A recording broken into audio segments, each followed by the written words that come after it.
When I wake up in the morning, there's a face that I see in the mirror. No crown, but she knows she's a winner. She's a winner. She's a winner. My hair messed up and my socks don't match. No makeup and my hair pulled back. Gotta be cute, but my look at the guy. Who cares? It's okay. God gave me purpose. You know what to take it away. I'm beautiful. Say I'm beautiful. I'm beautiful. Say I'm beautiful. I'm beautiful. I am powerful. I am awesome and incredible. I'm beautiful. I am powerful. I am awesome and incredible.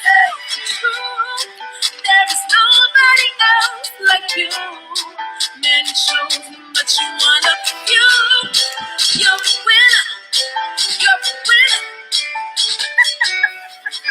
I said my hair's messed up and my socks don't match. No makeup on my hair pulled back. Gotta be cute on my legs barefoot.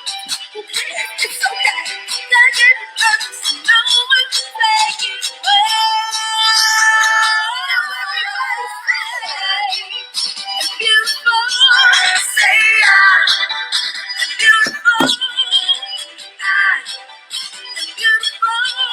Say Hey guys, I don't see anybody. Y'all talk to me. Let me know you're here.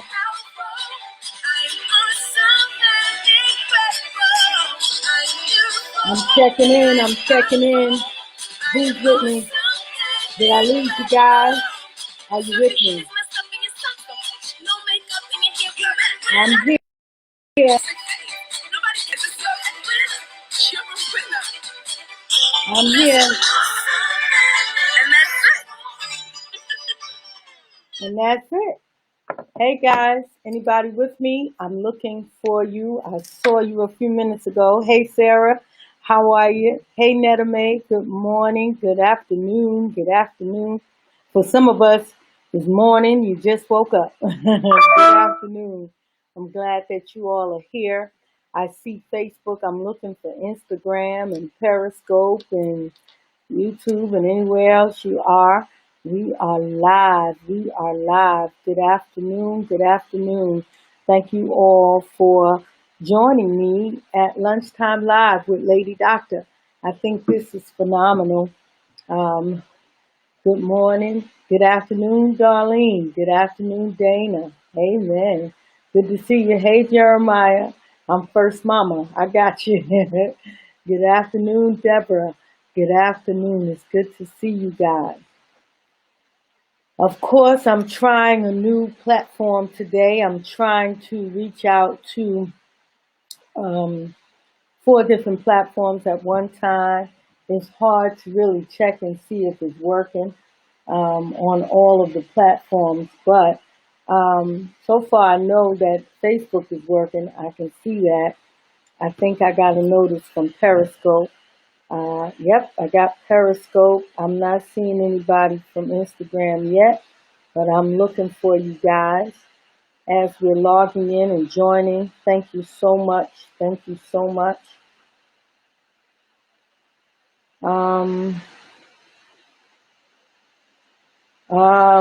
Those of you who might be having trouble getting in, I never made this thing. Okay, you trying to go through Healing Truth. Don't try to go through Healing Truth. Just go to my regular Cynthia McInnis page. Don't join the group. It's not the group page. Go to my page. Cynthia McInnis. Just go to my regular page and you guys should be able to find me. Hey, Paulie. Hey, Shanna. Hey, Wanza. Hey, Lexus. Hey, Zula. I hope that Wanza is able to help some of you who are having difficulty getting in. I'm just going to give you a few more moments to try to find me. If you tried Instagram and you're not seeing me, go to Facebook. You should be able to find me on all of them. I don't know. Um, some of you are trying to go to Healing Truth, like to join the group. That's not what this is. This is simply Facebook Live. So if you guys share it, your friends can be able to get on. My sister Marion is trying to get on. Tell them just go to my page. You should be able to find me right on my page. Um, I don't know what else to tell you. I'm checking on Instagram. Anybody on Instagram? If you're on Instagram and you can communicate, please do so. Just to let me know you can see me on Instagram. You know, you pay for these super platforms and everything, and I want to make sure that it's working. Okay, I see Wanza shared it. Thank you, Elder Wanza. She shared it to Healing Truth, so you can watch Healing Truth. We're trying to know that everyone is able to find me. If you enjoyed the song this evening, we own the rights to that music. That was Chelsea Victoria. I am beautiful, and we love that song. So I don't know what's going on.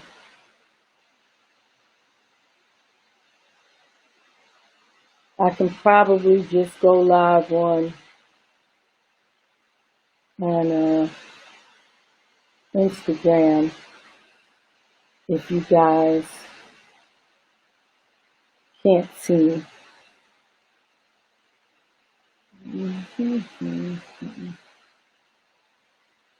Anybody else? Anybody else? Okay, I'm getting there.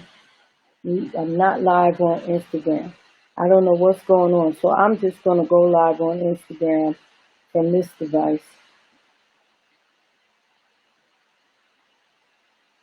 I can. Weird, weird, weird, weird. Okay.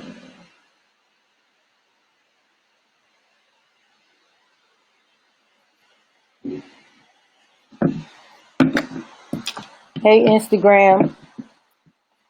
I was supposed to be going on automatically with this new platform I set up, but it doesn't seem to be picking up Instagram, but I think I see you now.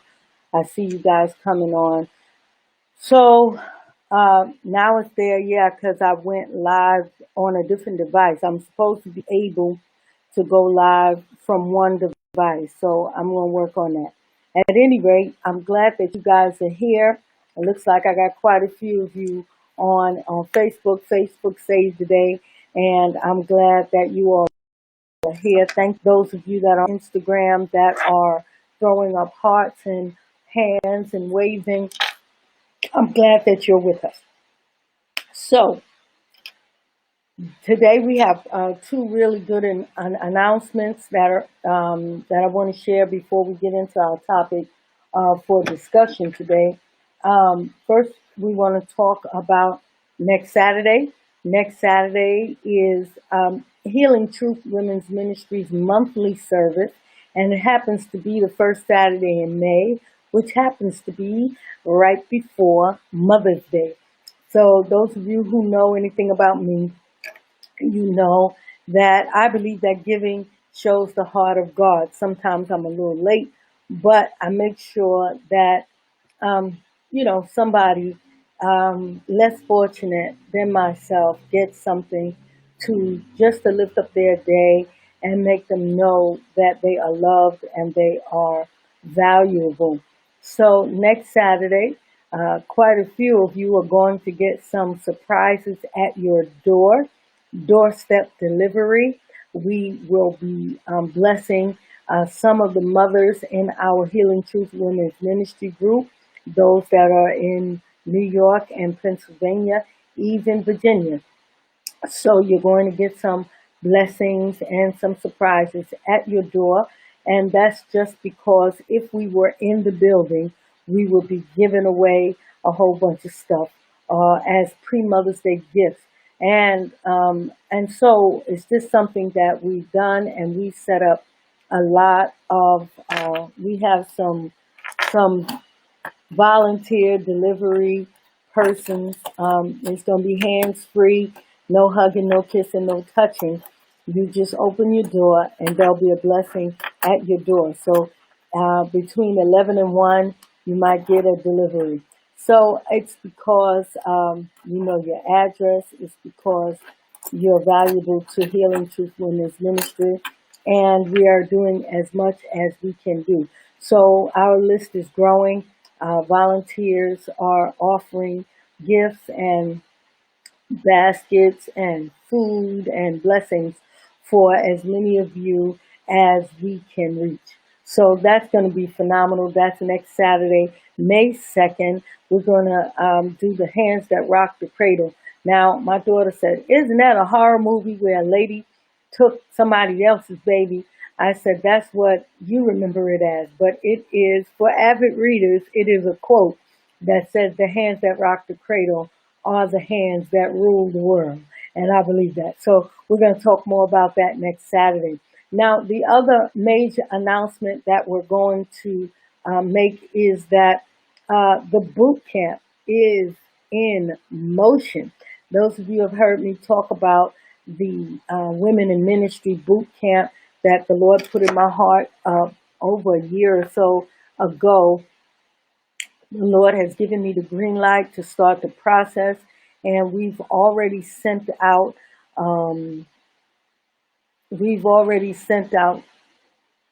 over 100 forms for people who are interested. We will go through those forms and decide who will be a part of the first phase of Boot Camp 2020 and 2020-21. And so it's a 10-week boot camp, and all of the information is on the form. If you have not returned your form, 11:59, April 30th is the deadline. I will not even open an email sent to me as an inquiry after that time. So we have to be disciplined. And if you want to be a part of this boot camp, you'll understand how important following instructions is. So let's do that. If you want to be, it's for women, serious ministry minds. If you want to do ministry, and I don't mean if you want a title. I mean if you want to do ministry. The boot camp is possibly available to you. I alone will make the decision. Some of you are over 55 and the cutoff is 55.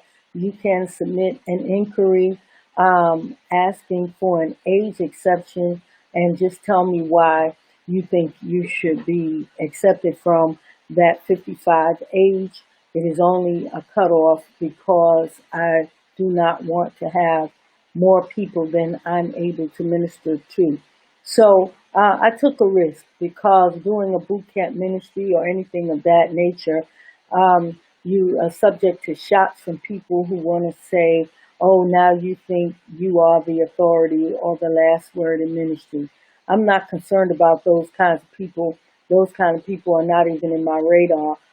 And the people who I want to minister to are much more valuable to me than any haters or naysayers. So for those of you who are concerned about that, don't be, because I'm not.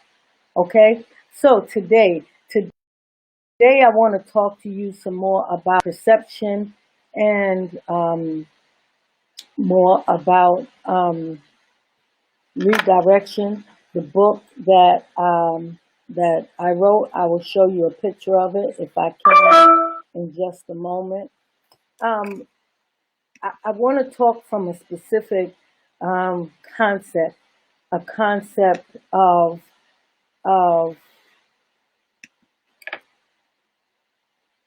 of redirection, redirecting our thinking and changing our perceptions other outcomes. You're certainly welcome to get a copy of that book. It's available on Amazon.com. It's available almost anywhere where books are sold, and you can get a copy of that book if you don't already have it. So we're going to ask you to book if you can, and if not for yourself and have it, maybe consider purchasing that book and giving it to a friend, someone who's a mother. Hey Tiffany, good to see you, darling. Um, and somebody is having difficulty in a particular area. I feel you in my spirit, so I'm going to go ahead and deal with what the Lord put in my spirit today. I want to be able to see your comments and perhaps even share some of your comments on the screen, something like this. You might be able to see your comment. See that? Mother Johnson is watching. So I'm able to do things like that. So if your comment, if I can get to it, I will certainly show it.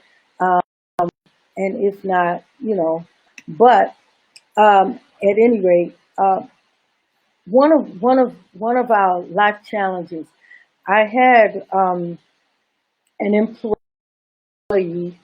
who worked with Me Care Center, and she was having a lot of difficulty getting along with the rest of the staff. She had a lot of gripes and a lot of discomfort. She wasn't getting along, and most, if not all, of her reasons were absolutely viable. She was making sense. Everything that she was seeing as a challenge or wrong in the center was actually, could have actually been corrected or changed in some sort of way.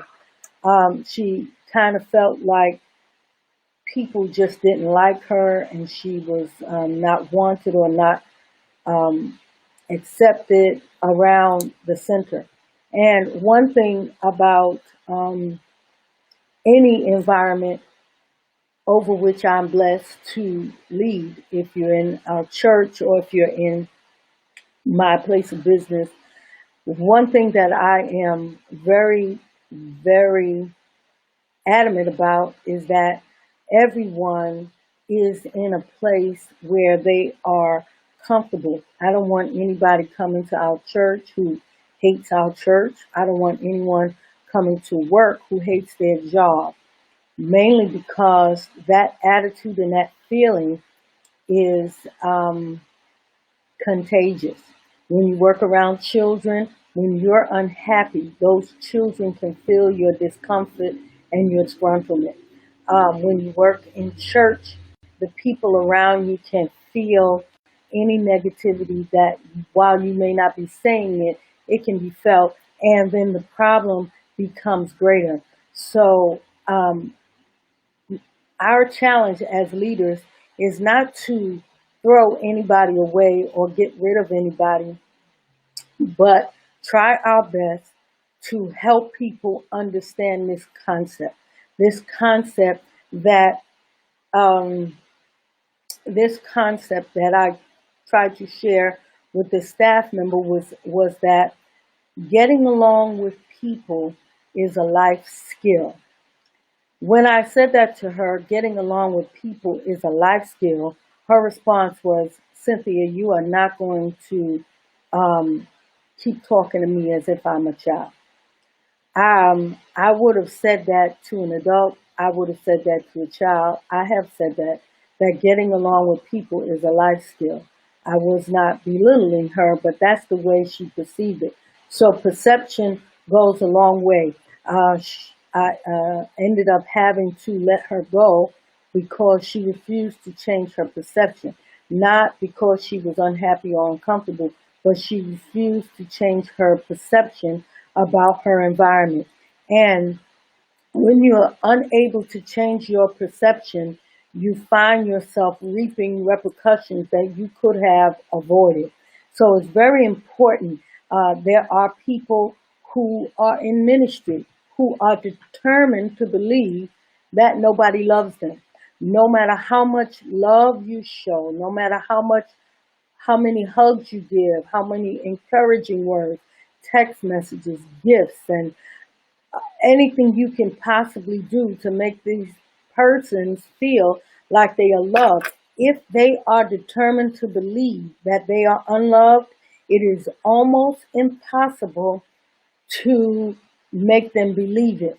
So changing perceptions becomes major in the life of those who are um, who are facing difficulty.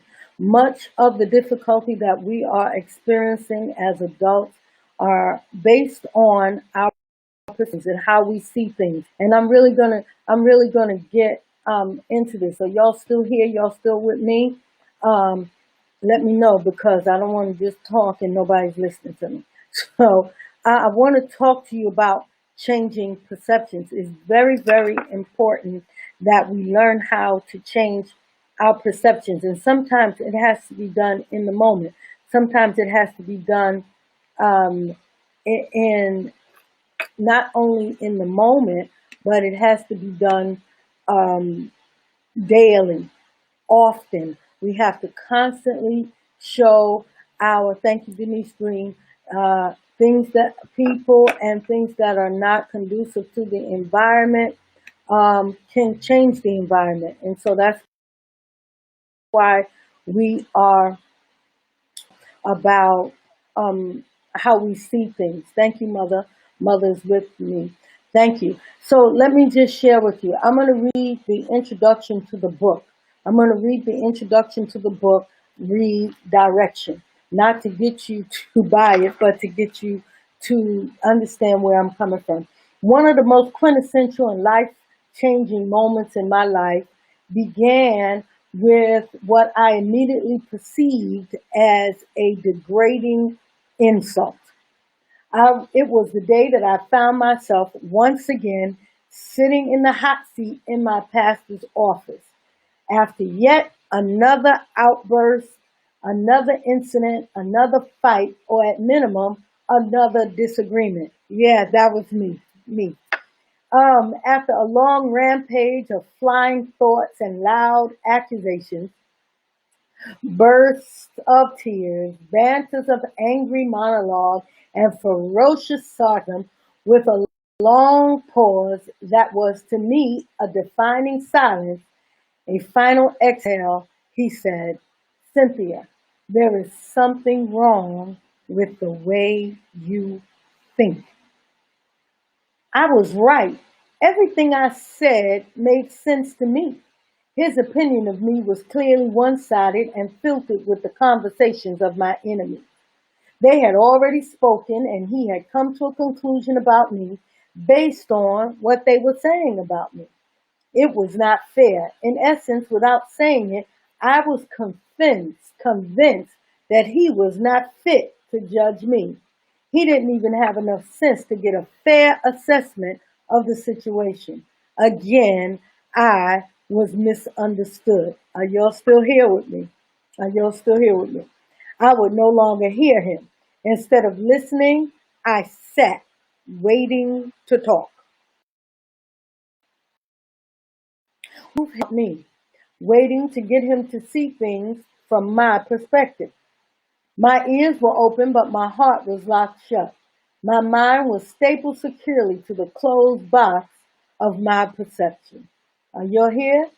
To the closed box of my perspective and my perception. It was not until later that night, after a failed meeting that left me more angry and frustrated than I was at its beginning, I found myself feeling extremely sad again.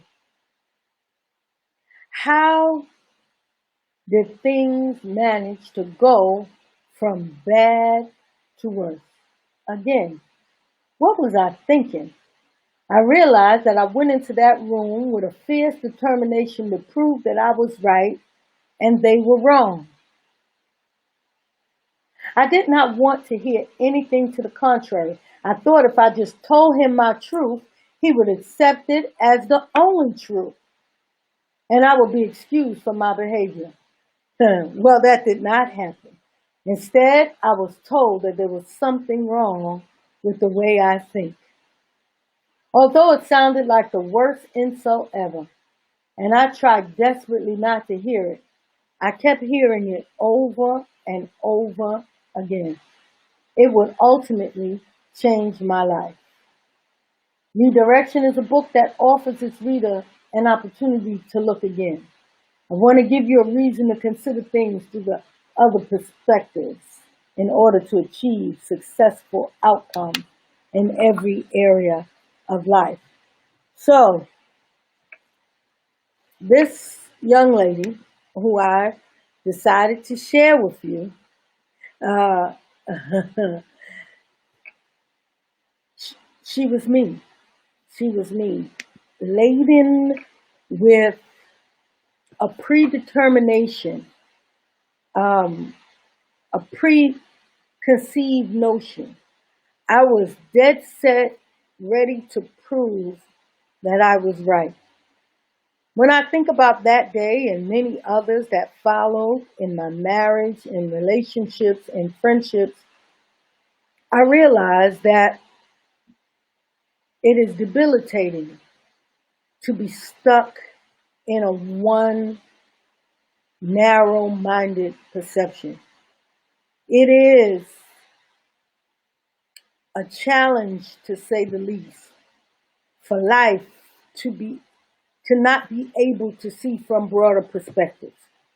This might be boring to some people, but I hope, and my prayer is that somebody will get this today and get some better outcomes. If you are constantly at battle, if you are only happy when you're around people who agree with what you say and agree with your negative opinions and keep you stuck here, you are living beneath your privilege and you're holding yourself back from a world of life change that can be available to you. There are some people who can't get along with their own parents, parents who can't get along with their children, mothers who are not speaking to their daughters after 30 so years, daughters who just won't budge off their mothers. There are sons who are so angry with their fathers. You know, they write all kinds of movies about the angry black man who's mad at his father or can't see, haven't, didn't know his father, or, you know, all kinds of things of that nature. It's really uh, challenging, challenging to be, as Minister Green says, trapped in the four corners of my own perceptions. We have to do better, and not for other people. It is for our own selves. If we don't learn how to change our perceptions or broaden our thinking, we'll be stuck. And how many people can really say, you know, people who are stuck in ideology, stuck in dogma, stuck in religious ideas, stuck in personal, emotional drama because, of course, they may feel like it's other people's fault. Let's deal with that. So you feel like people don't like you and they just won't like you, and some of us have even told ourselves why they don't like us. They don't like me because, and I know it's true. After you get to that point where you know it's true, okay, let's just say it is true. People don't like you because you tell the truth. People don't like you because you're different. People don't like you because whatever all those reasons are. Let's just make them all true right now. Once you get to the fact that this might be true, where do you go from there? You have options at this point. If it is true, you can try to prove them wrong. If that's truth that they feel like this because of that, and you are not that, then you can try to show them that you are not that. You can try to spend a lot of time um, talking to them, or you can examine yourself and find out how much of what they believe about you could possibly be their truth. So you've come to a conclusion that what they're saying about that they feel this way about you because of what you said, that might be true. That's your truth. Now let's try to find out why they, if this is true, why do they feel this way? Because either you just know it's true or you keep talking about it to people who really don't care, who nod and say, yeah, yeah, you're right, because they all act like that and da da da da da. Or you change the narrative. And this is how it can be done. You start doing some self introspection. If what they're saying about you happens to be true, how much of that can you change? Is it necessary to change? Does it mean how much value does it have to you to remain that way? And how important is it to you to stay the way you are, which you claim is causing them not to like you? This is important. This is important because you can't just stay stuck. You can't just stay stuck in an ideology, in a mentality that says,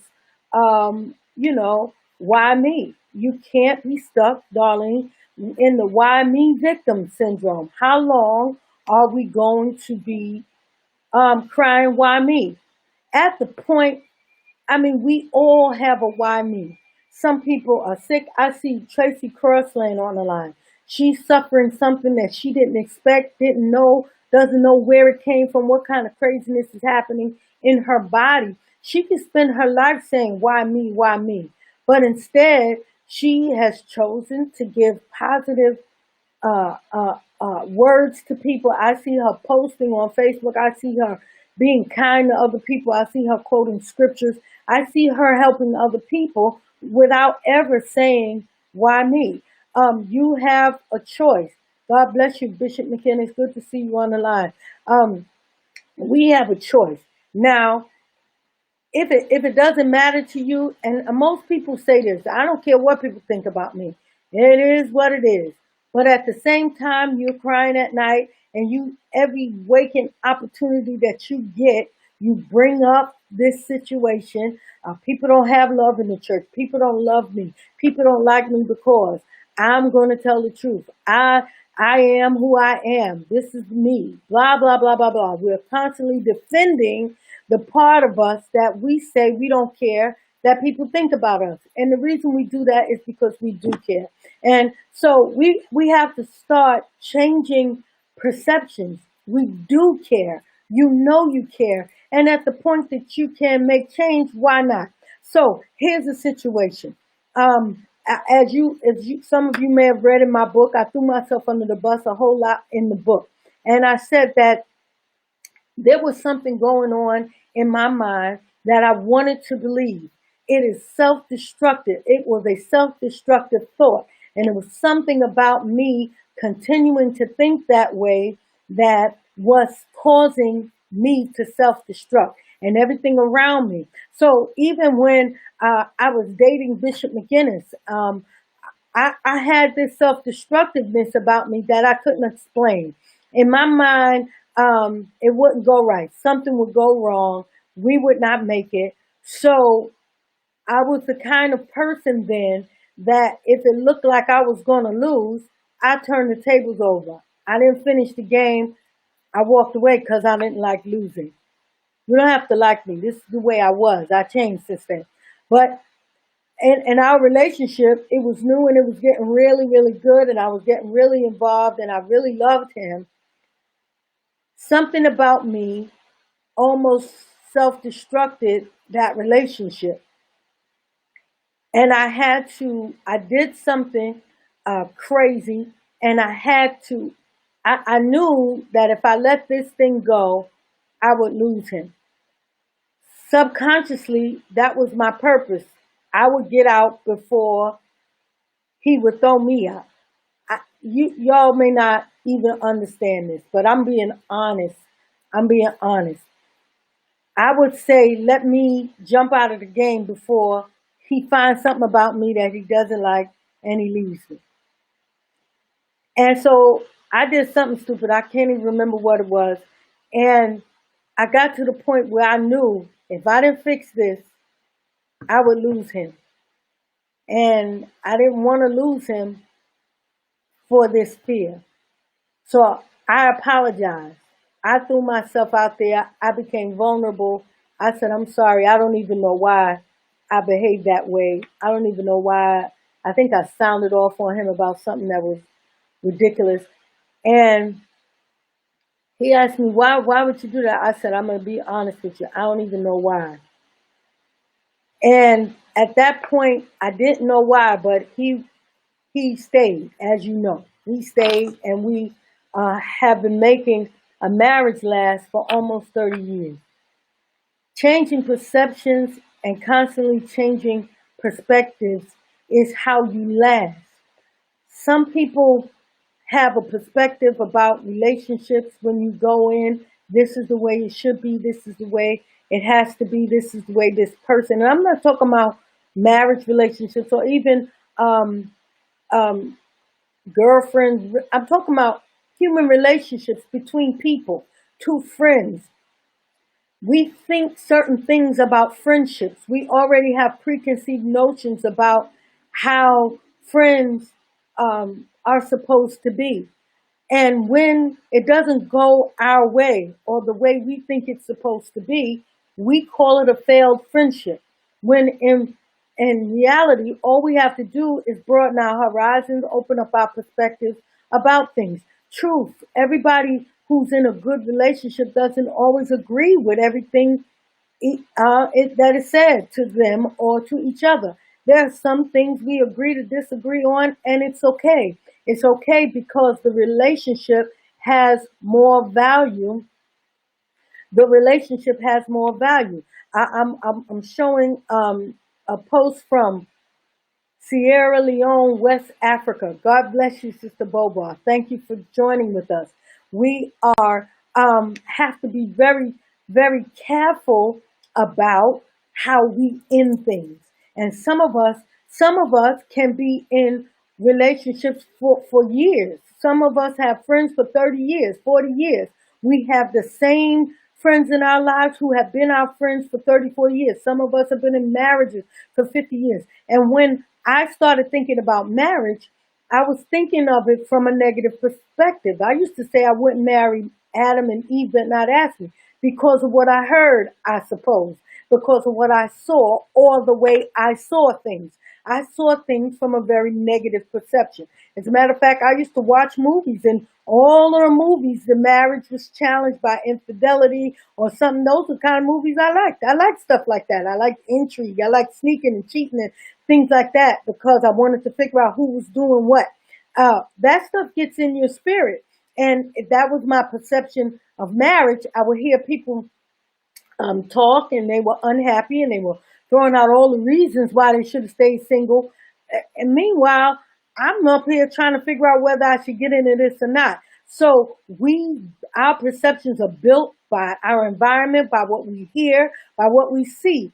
And so when you build your perceptions about a thing based on other environments, you have to be able to change perceptions and perspectives and see from broader views.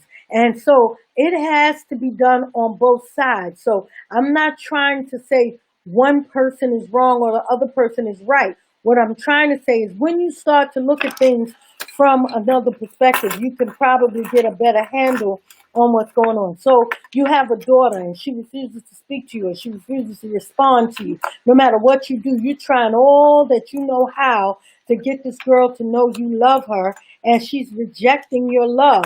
Maybe it's what you're trying to do. Maybe you should just hear what this girl is saying and stop rejecting what they're saying and see it as truth. Even if you don't believe it, see it as truth and then measure what part of this might be truth. And that is the hard part. Seeing the part that is devastating to us. Seeing the me inside of me. Seeing the me that the other people see. I can see the me that I choose to see. And we encourage people all the time that, we want to make people who have low self-esteem build up their self-esteem. We want to help people who have a low perception of themselves see themselves from a better perspective. We want to do that, but at the same time, we must do as Minister Jackson says, examine yourself through all situations and everything. Ask yourself, even if you have an argument with yourself, don't look at me that way. You have arguments with yourself. You go on in the kitchen and you get ready to eat something and you already know this might be good to you, but it ain't good for you. So you're going back and forth with yourself. Oh, you can have one. You can have a little bit. And then you convince yourself, if you have one, you're going to want two. So how about try something else? And that's what happens with changing perception. You just throw away the original idea and try to find something that works best for all of us. So let's try throwing away the original idea. This is what I think of myself. My daughter is wrong about me. The whole team is wrong about me. The group is wrong about me. I am not that way. And some of us do. I know because I'm a human being. I've been there. Some of us do things like this. We deflect. After all the good that I've done, I feed the poor. I give to the hungry. I will give you the shirt off my back. After all the good that I've done, how can you possibly think that way about me? Because we're not talking about when you're giving away to the poor. We're not talking about when you're doing those good things. We're talking about the one thing that is causing this problem. That's the only thing we want to deal with. And we can't ignore this thing because of the other good things. My mother would tell me to clean up, and I would clean the kitchen. I would wash everything except the forks and the spoons. And she would come in yelling about the forks and spoons. And I would say, Mom, I washed all the pots. I washed all the plates. I cleaned the stove. I swept the floor. But you didn't finish the kitchen because there are still, God bless you, Dr. Brian, because there are still forks and spoons in the sink. I need to examine that the fact that she's upset is not because I didn't do a good job on the stove or the floor, but you left the spoons and the forks, or I would clean the whole house and sweep all the floors and leave dirt because I didn't want to pick up the trash from the floor. So the room is clean, but there's trash on the floor. And in my mind, she should be so happy that I did all this other work that this little bit shouldn't matter. I know some of y'all looking at me strangely, but that's some of our ideas. Our husband comes home and we have cooked him a magnificent dinner, run him some bath water. Some of y'all don't do that stuff or whatever. You have set it up really nice, put candles on the table. You ready to have a dynamic table, romantic dinner. But he walks into the kitchen and the kitchen looks like a tsunami went through it. And he says, why don't you clean as you go? And now you're insulted because he ignored the candle dinner to talk about the dirty kitchen. The dirty kitchen wouldn't have happened if I wasn't rushing like a fool trying to make this romantic dinner the best romantic dinner. Should he just ignore the kitchen? Should he just ignore everything because you did one good thing right? No. Should you have done everything right? Of course, but that's not always possible. How about let's meet in the middle? You know what, babe? You're absolutely right. Next time when I decide to make a romantic dinner, I'm going to take this I'm going to keep this in my mind that I should start a little earlier so I don't have to rush and go crazy and leave this kitchen a mess. I'm going to make sure that I clean as I go. So here's what we're doing now. We're changing our perspective. Our first perspective is this nigga, what? He gonna come up in here going off about the kitchen. You know, I'm sorry, I said nigga. I'm sorry. That's not a curse word to me. I'm sorry if it is to you. I didn't mean to offend you. But that's how some of us think. sorry. But this person comes in and ignores all this good that I've done to my negative. He don't care about, all he wants to do is blah blah blah blah. I could go all night with that, ruin the romantic dinner, make it worse, or I can concede and let's have a romantic dinner and I'll clean the kitchen later. So that's just to me, that's a simple change of perception, change of attitude in the moment. Because immediately, some of us go to anger. Immediately, some of us go to the negative. Instead of trying to see the picture from the other person's perspective. Now, all night long, he has to explain that he really does appreciate the dinner, but he can't ignore the kitchen. And now it changes to a different kind of argument because now, why you yelling at me? Who do you think you talk? You can't talk to me that way. Now the romantic dinner is a mess because he don't even want to eat it because he's mad, you're mad, everything's a waste of time. And so these things keep on happening in our relationships. And sometimes it is because we are consistent in believing what we want to believe. And it can be self-destructive. And I want to talk to those of you who might be self-destructive in your thinking. When my pastor told me it was something wrong with the way I think, that was a challenge because I thought I was very, very smart. That was my, being smart was the only thing that really got attention for me as a kid. When you grow up in a house of 7 children, you're not exceptional unless you do something that's great. And you know, your mother loves everybody, but you're not going to get any special treatment because there's too many kids in that house for everybody to get special treatment all the time. But when I was in school and I got good grades and I excelled over my other classmates, it did something for my self-esteem. So I prided myself in being a good thinker, a creative thinker, a smart person. So when somebody challenges the thing about you that kind of holds you together, makes you feel valuable, now somebody's telling you something wrong with that, that is a major blow to your ego. You got to deal with it. You got to deal with it. He told me that it was something wrong with the way I think. I was like, I started going back in my mind about how smart was he? How intelligent was he? What grade did he graduate from? What would, oh boy, I'm telling you, I know this is risky because some of you might, not even like me after this. But that was a me in times past that I'm using as a help for somebody else. Self-destructive thinking. Because here he is, the person who I'm trying to impress, and now because he's not impressed, I'm going to go negative left on him. And that's not right. It was something wrong with that because I loved him and I appreciated his instructions. Now, when you appreciate somebody's instructions and they tell you something that you don't like about yourself, now you got to figure out, keep this voice in your life or burn that bridge. And you think it's worth it to you to have such a good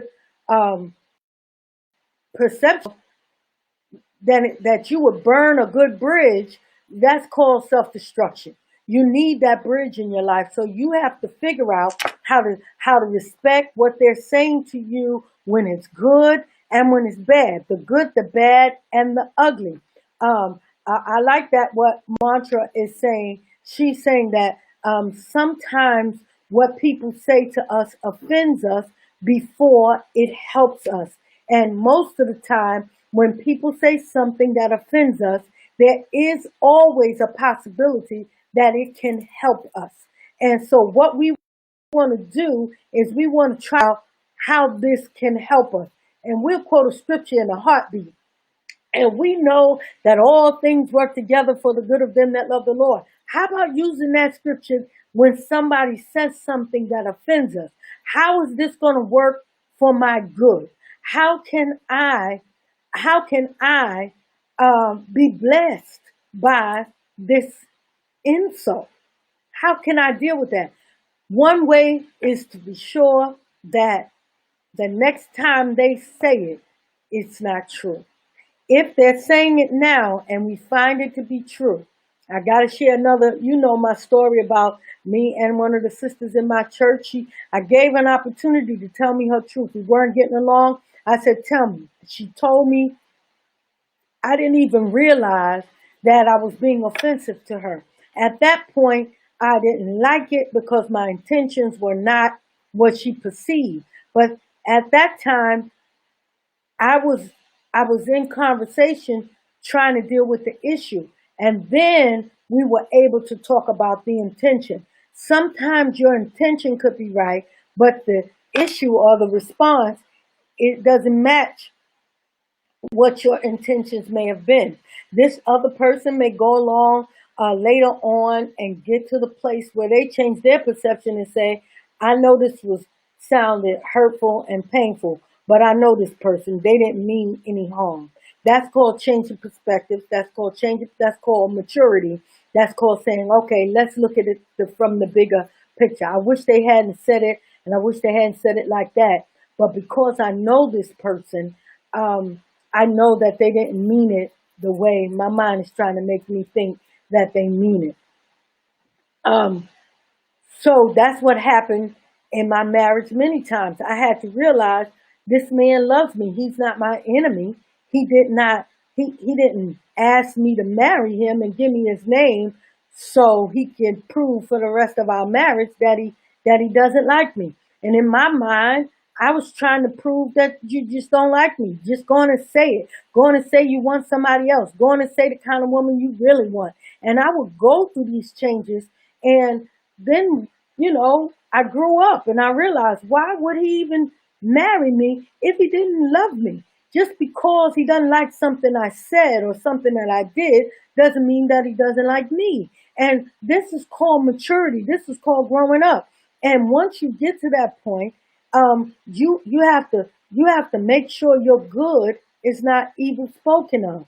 When you're doing something and you mean well and you mean good from what you're doing, but people don't like you because of it, perhaps maybe it could be done in a way that they are not so offended. Perhaps maybe it could be done in a way that they understand your intention. Perhaps you could soften the blow enough to know, like your mother would tell you, I'm going to have to beat you for this. I don't want to. It's going to hurt me more than it's going to hurt you. But I got to tell you, butt up, because it's a principle. Maybe if we get a little more pride out of the way and just talk from our hearts about what we really intend, maybe it can soften the blow. I am so glad that once you get to, I like that, Chelsea. I'm going to put your post up. This is really important. If you know that person, then there shouldn't be any offense. It could hurt, but you know it wasn't done to hurt you. And then she says, also, sometimes it's not always what you say, it's how you say it. A good observation, Chelsea.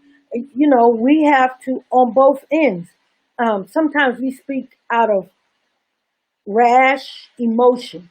And I'm guilty of that because I'm doing 50 things at one time very often. So I might be on the phone with you and I'm doing something else, and my response to you is short because I am preoccupied with something else. I've learned not to make people think that their conversation is valueless or doesn't mean anything to me because I'm preoccupied. So very often I won't even answer the phone when I'm preoccupied with something else because I am cheating the person who I want to give my undivided attention to. And so it's important because somebody could be saying something to you, and because you're busy doing something else, they think you don't care about what they're saying. And in essence, you don't care at the moment, you only care about what you're preoccupied into. So sometimes I give people a disclaimer. I'm right in the middle of doing something, so I really want to hear what you're saying, so let me call you back when I'm finished doing this. Sometimes, guilty, I forget to call back, but they know me, so they'll call me back. These are things that have happened over time, over years. And I believe, I want to say that I've become a better person because of it. I've become a better listener because of it. I put my feelings aside um, often enough to say that I've done better in over time. And some of us, we wear our feelings, we're so sensitive. Everything hurts our feelings or gets us in a ruckus or in a anger. We're mad about everything, or we just have this thing to prove. I told you, years go by. See that? I knew you felt that way about me. After years, you still thought that I felt that way about you. You never got rid of that thought.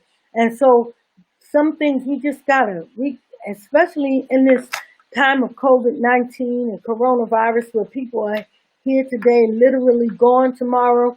We don't have time to fix it after we're dead or after they're dead. We don't have time to fix relationships. And I know, when we have tragedies and major situations like coronavirus, everybody want to say, I love everybody, I love you, I forgive you for everything.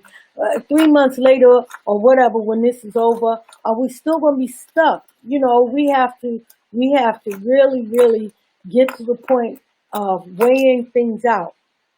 How much value, how much value do our feelings have? And then we go to the scripture. Thank you, Minister Hines. I think we just have to be more mindful of others, time out sensitive.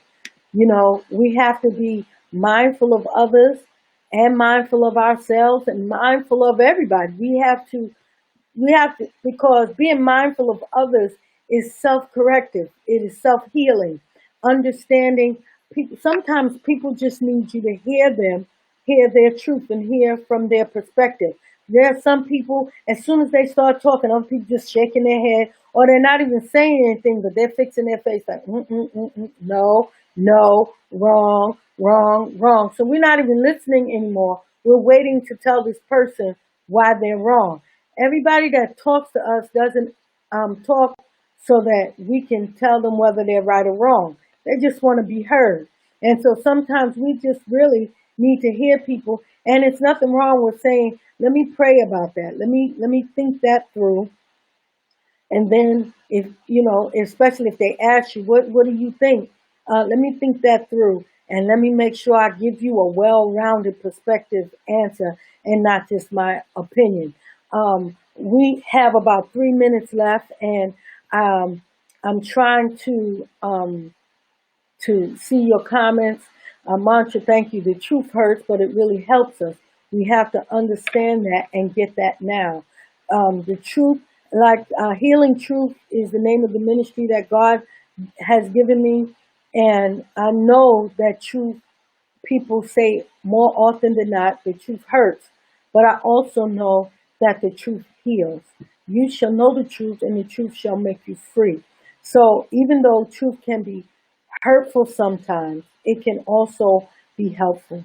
We must understand that some of us feel like it's our responsibility to tell people where they're wrong all the time. You must also understand that a person can take for so much in one day. They can take for so much from the same person. They're getting it from all around. If a person is a leader, then they have to deal with the voices of more than one. I get it. President Donald Trump is unlike any other president that we have ever had. But if you want to know my truth, CNN is making me feel a little sorry for Mr. Trump, because every day, every night, all day long, they're pointing out what he's doing wrong or saying wrong. I get it. I get it. But I'm starting to feel like my husband shared a story with me once. He was getting, his dad was giving him a beating, and his mom was in the back throwing out all these uh, additional things. And he did this, and he did that. And his dad stopped and said, "What do you want me to do? Kill him?" So I'm starting to feel like that about Mr. Trump. He is the president of these United States. Howbeit, everyone has an opinion of Donald Trump. And it's not like when I was younger, you couldn't just say things about the president. Now we're on Facebook saying whatever we want. I still don't do things like that because I don't know. I think they can find your Facebook post. I watch Designated Survivor. I watch, I watch, um, I can't remember the name of the show. I watch a lot of shows like that. And so I know that the government can find you and use you for whatever they want to use you for. Your comments and use them against you. So I'm really careful, President. These days, people just saying whatever they want to say. But at some point, we must broaden our perspective. The truth is, he's the president of the United States. That's 52 states or more. 52, right?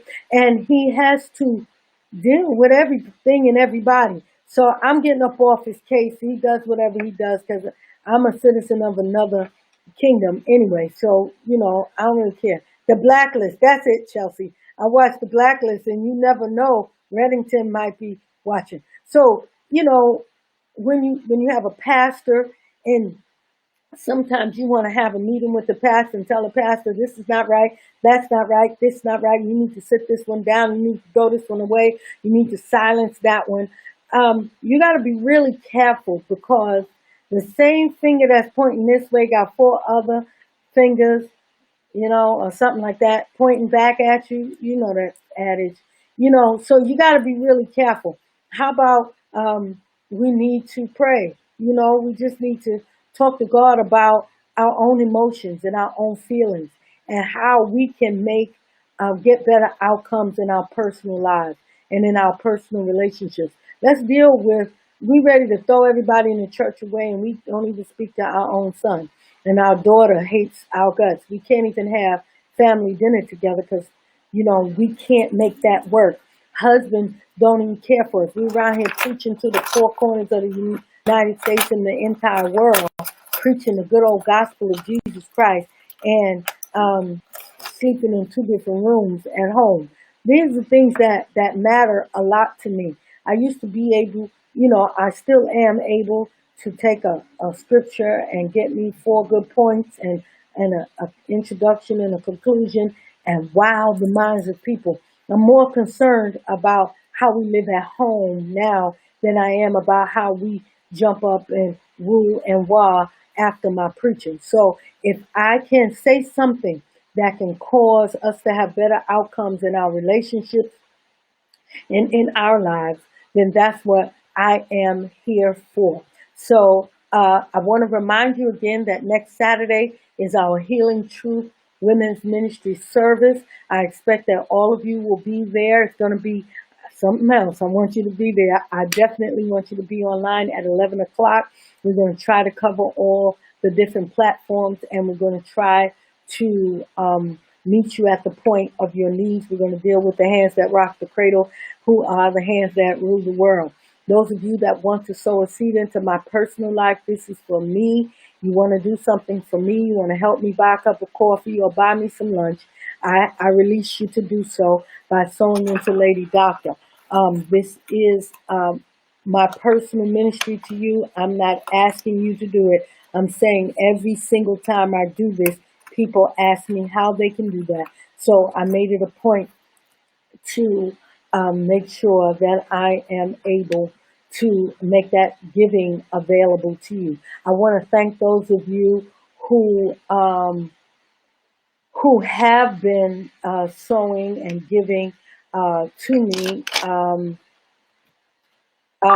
over the years and over these lunchtime lives. I never started out with that idea or that option but I don't want to be proud, and I don't want to act like I got some kind of point to prove. I want to make sure that you are able to do that if you want to. This is not an offering because this is not a service. This is from me to you. I love you guys, and I pray that I will see you again on Saturday, and then we'll be back every Monday at 1 o'clock for Lunchtime Live with LadyDocta. If you want the book, I will leave the book cover up for you for a few moments after we close out. Those of you who are on, and you can see this change. Some of you who are on Instagram, I apologize that you are not able to see the videos that I'm putting up or the pictures I'm putting up. But I trust that our next meeting we'll be able to put everything on one platform, because that's what I'm paying for, and I want to make sure I get what I'm paying for. God bless you, and I love you, and I'll see you guys soon. Bye-bye now.